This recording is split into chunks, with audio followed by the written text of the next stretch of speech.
Welcome back to Your Real Estate Voice with Barb Schlinker, a weekly radio show that informs and educates you on how to buy or sell real estate with Barb Schlinker, the owner of Your Home Sold, Guaranteed Realty. Now, Barb, with many home sellers getting ready to sell their homes, what updates should a home seller consider before they put their homes on the market along the Front Range?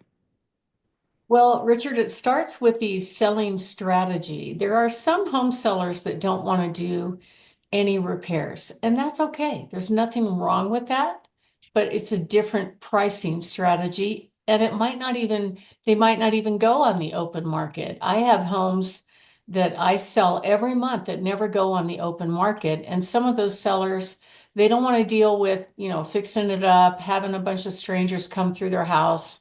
They just don't want to do that, and that's okay. There's a price for that. They understand it might need work, and it's fine.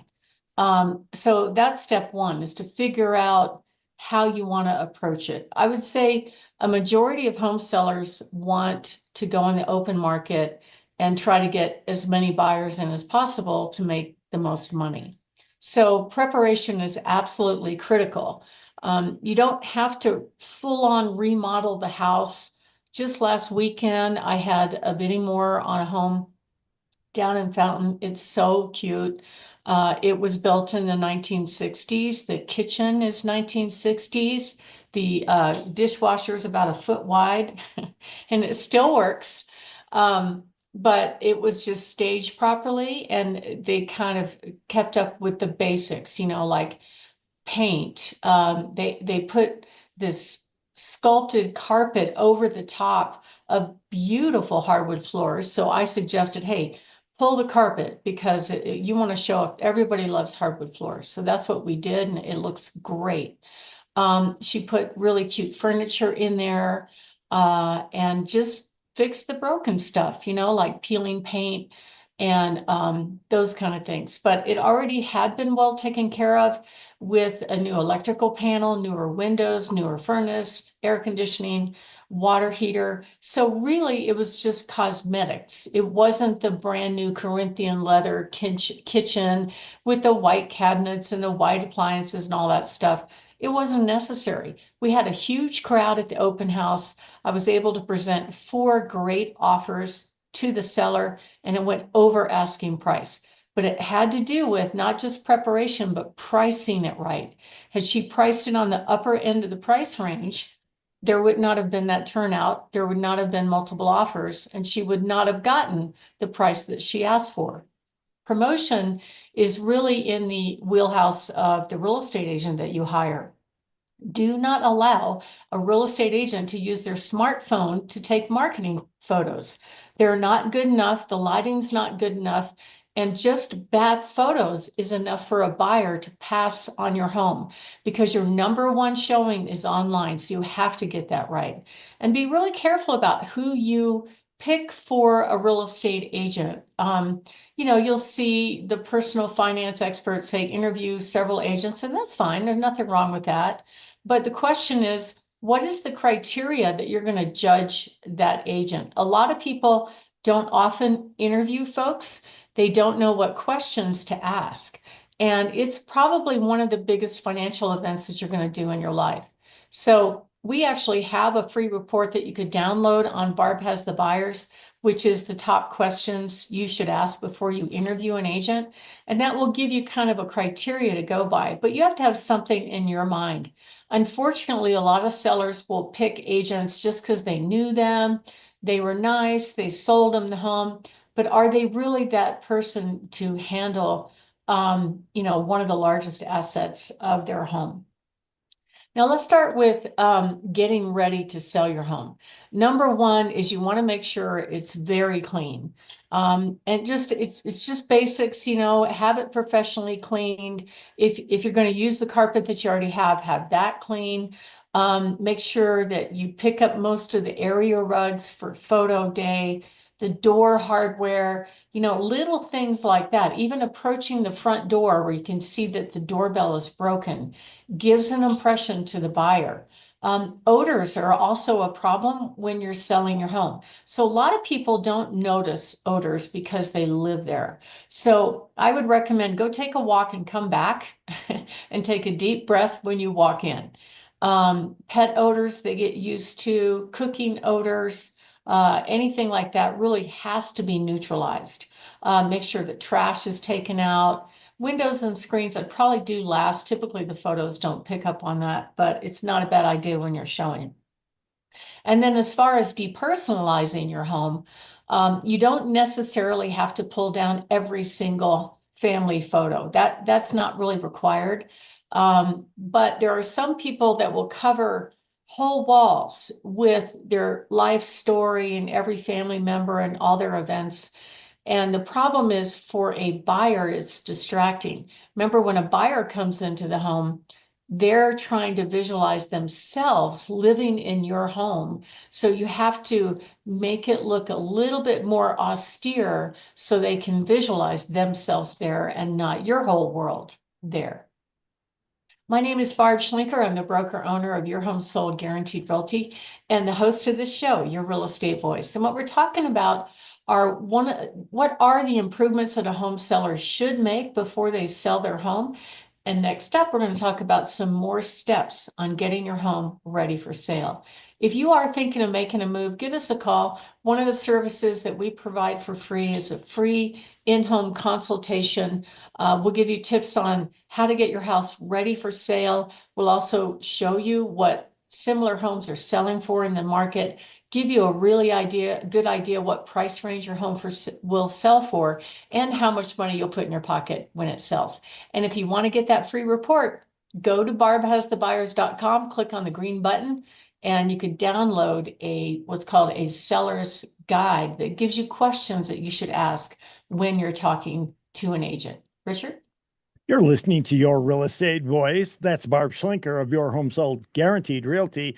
You can listen to the replays of the show anytime you'd like on all of the major podcast platforms, plus Barb's YouTube channel, Barb Schlinker. If you're thinking of making a move, call Barb at 719-301-3900. Now, Barb, we're talking about the top 15 tips to sell your home for top dollar. What are the rest of those tips?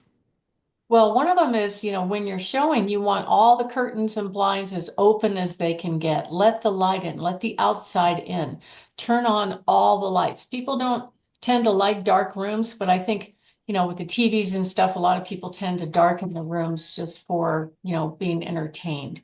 Declutter is a big project all by itself. A lot of people don't think they have clutter. I have clutter. It's just normal. That's how people normally live. But when you put your house on the market, it's a different look. Like I held a open house last weekend. It was kind of cute. I was there on Sunday. I was back on Monday presenting a couple of offers, which was great.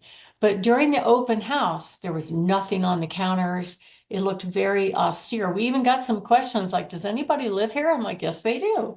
So, because they followed the rules to the T. And it was a good result because we got multiple offers on it. So you want to make sure there's no clutter by the front door, not too much furniture. You can kind of use the garage and the closets or even storage to pack away things that you're not going to, or you're going to take with you, but you really don't want them on display. And then I would consider staging the home. We have different levels of staging. We have both bringing furniture in. We also have a digital or electronic staging. Both of those are very effective because your first showing is online. You want them to want to come see your home. They won't remember when they get there. So even if it is empty, it's not a problem. The purpose of it is to get the buyer to visualize living in your house. And that's why builders do it. That's why every time you go into a model home, you can see it's fully furnished and decorated, and you just want to sit down and relax and enjoy it. Right now, there are thousands of agents. I think the Pikes Peak region has over 6,300. I'm pretty sure Denver has about 30,000 licensed real estate agents. It's only 1 month of school to become a real estate agent. And in my mind, the industry is not excellent at teaching agents things that they should know, which are marketing, how to handle objections, how to close, how to work through the process. Like one of the offers I presented last weekend, it was really obvious the agent wasn't there with the buyer during the open house, but by God, he wanted his, multi-thousand commission, even though all he did was write a 10-minute contract. So that's people or agents tend to be really lazy and they do as little as they can. But at the end of the day, half the agents don't sell any homes, and the other half, on average, most of them sell maybe 3 homes or less per year. So buyers are being a lot more selective now. In fact, we're seeing an increase in activity in our open houses because a lot of buyers don't want to commit to an agent to pay them and have to pay extra for them if they're not providing the services that they want. It's sad to say, but 87% of real estate agents get out of the business in 5 years. And it's just because they really aren't trained the proper way, in my view. So pricing's absolutely critical. If you don't get pricing right, the market's going to tell you if you got it wrong almost immediately. You'll be able to tell by the volume of showings, the volume of people that might attend the open house, especially if the marketing's right. And, if you're not getting very many showings, you can make an adjustment to make it happen sooner. But, pricing is just as important as is the condition and also the quality of the photos that are put out there. Most buyers eliminate homes based on the online presentation. So if your agent does not get that right, you've only got less than a minute to make that impression. So you really have to get that right. It's absolutely critical. I've helped people successful if they do the right thing. It doesn't matter what's going on in the market. If they price it very realistically, they will get a good turnout and get multiple offers. I just helped Steve and Kim sell their home. They priced below what I thought it would sell for. And we had a huge crowd at the open house. I was able to present multiple offers and it sold for 50,000 over asking price. Not everybody knows how to do that. Most agents just show up at the house and hope the buyer likes it and moves on. So it's really important that you hire the right team to handle the sale and hire the agent that knows how to negotiate for top dollar. All those things are absolutely key. So if you are thinking of making a move, give us a call, 719-301-3900, or go to barbhasthebuyers.com. Richard? You're listening to Barb Schlinker on Your Real Estate Voice. It's the show that will tell you about buying and selling real estate, and it does it with Barb Schlinker. If you're thinking of selling your home, you want to get the most amount of money for it, you want to get the most money for it, then call Barb at 719-301-3900 or visit barbhasthebuyers.com. When we come back, we'll be discussing how accurate are those Zillow estimates when it comes to home values. Stay tuned for that.